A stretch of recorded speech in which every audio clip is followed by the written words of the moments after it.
ashir jaraa'id oo maanta hotel rays ku qabtay musharaxa jagada madaxweyne ku-xigeen ee xisbiga mucaaradka ee wadani siyaasi Saleebaan Qolombi ayaa waxa uu ka warbixiyay soo dhaweyntii maanta loo sameeyay gudoomiyaha xisbiga talada dalka ee kulmiye Muuse Biixi Cabdi iyo madaxweyne ku-xigeenka Soomaaliland Cabdiraxmaan Cabdilaahi Ismaaciil Saylici oo uu sheegay inay wajigabax kala kulmeen waa sidoo hadalka u dhigay ee soo dhaweyntii maanta isagoo arintaas ka warbixinayana waxa hadaladiisii kamid ahaa maanta oo bishu ay tahay toban bishii February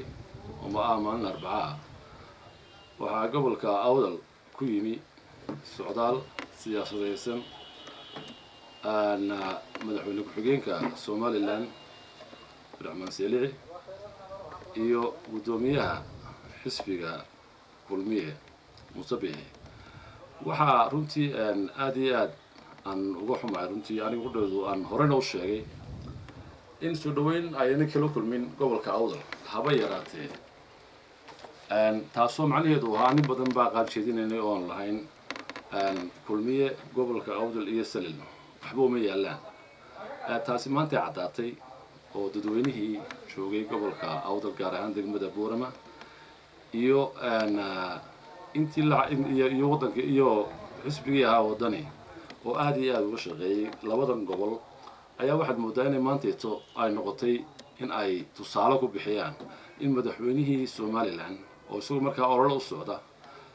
kuna gabanaya inuu socdo in kaarka la qaato isagoo gudoomiyaha xisbiga Muuse Biixi maanteeto ay khayriyadii cid ugu iman weyday oo ay ka qudbadeeyeen khayriyadan cid ma joogin soo ku daawan doontaan hadii la yiraahdo TV-da ka doontaan hal qof oo soo taagay ma jirto taasina waxa weeyaan waa baaq aan u dirayno dhammaan dadweynaha reer Soomaaliland oo leenahay kulmiye waqtigiina waa dhamaaday sidaas darteed ayaan leenahay waxa weeyaan wax jira oo ma jiraan waana waxa weeyaan tusaale fiican intaas had ugu filaato iska khasaarin wixiina hawshiina waxaad yeeshaan ku qanca iimaansada oo waxaad ogaataan waxa ka dhacay maanteeto